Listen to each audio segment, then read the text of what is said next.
Em nome do Pai, do Filho e do Espírito Santo. Amém. Ave Maria, cheia de graça, o Senhor é convosco. Bendita sois vós entre as mulheres, bendito é o fruto do vosso ventre, Jesus.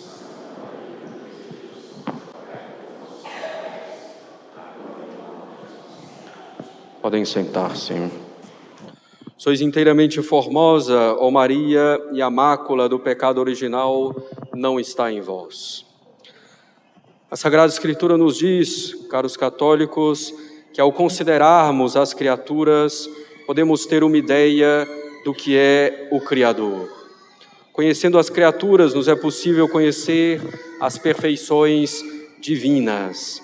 Não conhecemos Deus pelas criaturas tão perfeitamente quanto o conhecemos pela revelação, nem com a segurança que o conhecemos pela revelação, mas podemos conhecer Deus a partir das criaturas. Isso é claro porque o efeito sempre reflete a causa, de uma maneira mais ou menos perfeita. E a causa sempre é mais perfeita do que o efeito. Portanto, vendo as perfeições das criaturas, podemos ter uma ideia, ainda que pálida, das perfeições infinitas do Criador. Assim, a Sagrada Escritura diz, por exemplo, no Salmo: os céus publicam a glória de Deus. E São Paulo diz que desde a criação do mundo, as perfeições invisíveis de Deus se tornam visíveis à nossa inteligência por meio de suas obras.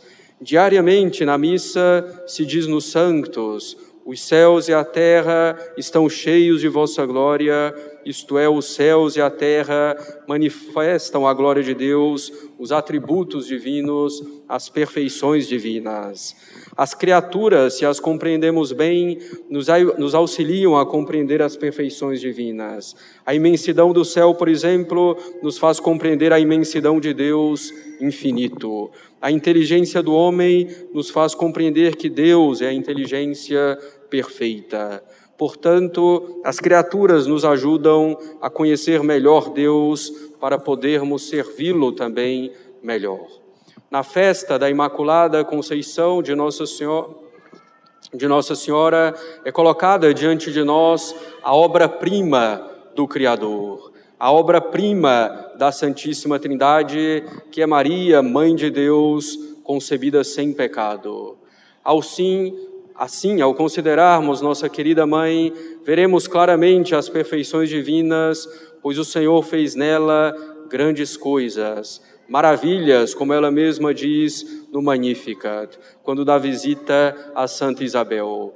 Nossa Senhora é um reflexo das perfeições divinas, das perfeições de nosso Senhor Jesus Cristo, homem-Deus. Essa obra-prima da criação, refletindo as perfeições divinas, é chamada pela Igreja, na ladainha de Nossa Senhora, de espelho de justiça. Nossa Senhora é um espelho de justiça, ela reflete a justiça divina. Mas aqui a justiça, caros católicos, não deve ser entendida simplesmente como a virtude particular que nos faz dar a cada um o que lhe é devido. Não, justiça aqui deve ser entendida como santidade, como perfeição. Nossa Senhora, por sua Imaculada Conceição, é o espelho de justiça. Como sabemos, o dogma da Imaculada Conceição, definido pelo Papa Pio IX em 1854, como verdade de fé revelada por Deus e que deve ser crida por todos os fiéis, esse dogma afirma que Maria Santíssima foi preservada do pecado original desde o momento de sua concepção. Por graça e privilégio de Deus Onipotente, em virtude dos méritos de Jesus Cristo, Salvador do gênero humano. Nossa Senhora é também redimida, mas de uma maneira particular, não sendo perdoada do pecado, mas sendo inteiramente preservada do pecado. Nossa Senhora foi redimida de uma maneira conveniente à Mãe de Deus. A Imaculada Conceição é, portanto, a ausência do pecado original e de suas consequências morais. A Mãe de Deus não tinha também as feridas do pecado original, que são a inclinação para o pecado, para o erro, a revolta das paixões, rebeldes à razão e à vontade. Em Nossa Senhora, tudo estava perfeitamente ordenado, sem a menor sombra do pecado, desde o momento de sua concepção. Ela foi concebida sem mácula. As paixões estavam submetidas à razão iluminada pela fé e à vontade inflamada pela caridade. E a razão e a vontade, por sua vez, estavam perfeitamente submetidas a Deus. Desde o primeiro instante de sua concepção, Nossa Senhora estava em amizade com Deus e em total inimizade com o demônio, com o pecado, com o mundo. Nossa Senhora nunca esteve sob o domínio do pecado ou do demônio, pois, entre outras razões, isso seria uma desonra para seu filho, já que a desonra dos pais reflete na honra dos filhos. A Imaculada Conceição, caros católicos, é negativamente a ausência do pecado original e de todas as suas consequências morais. Porém, a Imaculada Conceição significa positivamente que Nossa Senhora foi concebida em graça, em união profunda com Deus. E essa união com Deus, desde o início da concepção de Nossa Senhora, era maior que a graça no céu de todos os anjos e santos juntos no final dos tempos. Pois essa graça de Nossa Senhora na sua concepção era já uma preparação para a sua futura maternidade divina. E a preparação, ainda que longínqua, para ser mãe de Deus, exige uma graça proporcional a essa sublime função. Deus é sábio, faz tudo com proporção. Ele faz tudo com medida, quantidade e peso, como nos diz o livro da sabedoria. Portanto, no momento de sua concepção, Nossa Senhora era mais santa que todos os anjos e santos juntos no céu. E é evidente que Nossa Senhora não ficou estagnada na graça, pois fidelíssima às inspirações divinas, fazia cada ato com maior caridade, com maior amor a Deus, de forma que avançava na graça em movimento acelerado até o final de sua vida na terra.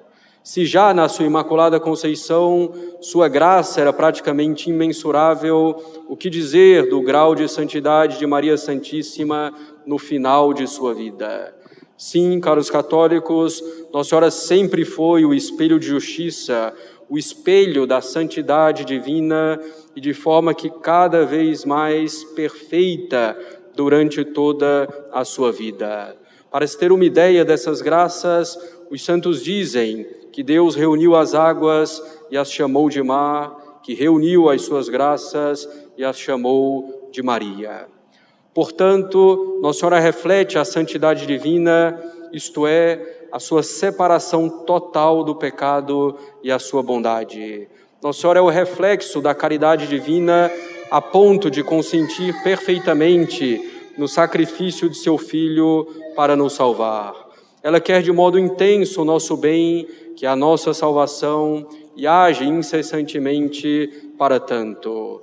Nossa Senhora possuía também, quando estava na terra, uma fé perfeita naquilo que Deus havia falado.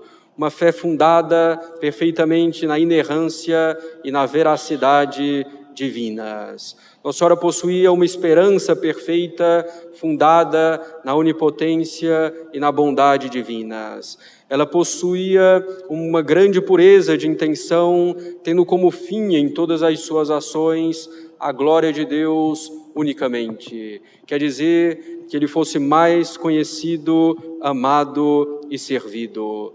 Nossa Senhora possuía a prudência em grau perfeito, escolhendo os meios mais adequados para servir a Deus e ajudar os homens, e com prontidão para executar os desígnios divinos. A justiça de Nossa Senhora também era perfeitíssima, dando a cada um o que lhe é devido. Em primeiro lugar, dando a Deus o que lhe é devido, mas também aos seus pais e superiores civis e religiosos. Nossa Senhora sempre obedeceu prontamente e cumpriu seus deveres de piedade filial. Nossa Senhora também foi obediente a São José, seu castíssimo esposo. Nossa Senhora mostrou ainda a virtude de gratidão, reconhecendo em Deus a causa de tantos bens. Exerceu a virtude da fortaleza de forma exímia, suportando um martírio praticamente contínuo desde o momento da anunciação do anjo, com a perspectiva da paixão e morte de seu divino Filho. E que magnanimidade da Mãe de Deus, que grandeza de alma da Mãe de Deus, por exemplo, ao perdoar os carrascos de seu divino Filho. Quanta paciência e longanimidade, suportando tão heroicamente as grandes privações e sofrimentos a que Deus quis submetê-la nessa vida. E que perseverança perfeita, permanecendo firme no cumprimento exato, generoso e alegre da vontade de Deus a cada instante. Finalmente, Nossa Senhora exerceu de modo perfeito a virtude da temperança, com sua moderação perfeita no comer e no beber, com sua castidade e sua virgindade perpétua, com sua mansidão, com sua humildade, reconhecendo-se pobre serva do Senhor, apesar de ser mãe de Deus. Pois sabe ela que diante de Deus é como um nada, e reconhece que recebeu tudo dele. Com todas as virtudes, falamos de algumas poucas somente, Nossa Senhora é a obra-prima da criação. Ela é a pura criatura mais perfeita que existe acima dos anjos. Ela é o mais perfeito reflexo das perfeições divinas e das perfeições de nosso Senhor, homem Deus. Ela é um reflexo perfeito, ainda que pálido, das perfeições divinas e de nosso Senhor. Nossa Senhora é inteiramente formosa, bela. Para que uma coisa seja bela, é preciso que seja íntegra, sem partes que faltem, é preciso também que seja harmoniosa, proporcional. E é preciso que essa integridade, essa proporção sejam claras, manifestas, conhecíveis facilmente. Em Nossa Senhora não falta nada. Ela tem todas as virtudes que deve ter e não tem nenhum pecado. E ela possui essas virtudes em grau impressionante, proporcional à sua missão de Mãe de Deus. Ela não possui nenhum pecado que introduziria a falta da graça e a desordem em sua alma. E, portanto, introduziria a feiura, uma mancha na alma. E em Nossa Senhora, a integridade da graça e das virtudes e a proporção delas com a missão de Mãe de Deus aparecem com toda clareza, tanto em sua vida terrena quanto no céu. Tota pulcra es Maria. Maria é inteiramente formosa, inteiramente bela. Quão bela é a alma de Maria Santíssima, caros católicos. Se a pudéssemos ver, morreríamos diante de tão grande abismo de beleza e de virtudes. O que é belo agrada a inteligência e a vontade. Tanta beleza em Nossa Senhora é extremamente agradável à Santíssima Trindade, ao ponto que nada pode ser negado a Maria. Quão grande, caros católicos, deve ser a nossa admiração por Maria Santíssima, quão grande deve ser a nossa confiança em ter uma mãe com tantas virtudes, em ter uma mãe imaculada. Mas não basta a admiração e a confiança. Nós devemos procurar nos espelhar no espelho de justiça. Devemos procurar imitar Nossa Senhora em suas virtudes, em sua fidelidade à graça, em sua caridade cada vez mais inflamada, em sua fé inabalável, em sua esperança e confiança inamovíveis. Devemos imitá-la agora, nesse tempo de paixão da Igreja, imitá-la na sua fé e esperança que ela guardou inabaladas durante a paixão de Cristo. Devemos também imitá-la na sua temperança, na sua castidade em particular, de acordo com o nosso estado divino, de vida. É Maria o caminho mais seguro e rápido para imitarmos nosso Senhor Jesus Cristo. Alegremo-nos com a Imaculada Conceição de Maria, caros católicos. Ela é o primeiro raio de sol que desponta no horizonte para dissipar as trevas do pecado. É o primeiro raio de sol que anuncia o sol de justiça, o menino Deus que vem ao mundo para nos salvar. Sois inteiramente formosa, ó Maria, e a mancha do pecado original não está em vós. Procuremos espelhar em nossa alma o espelho de justiça, procuremos espelhar em nossa alma a beleza da alma de Nossa Senhora. Em nome do Pai, do Filho e do Espírito Santo.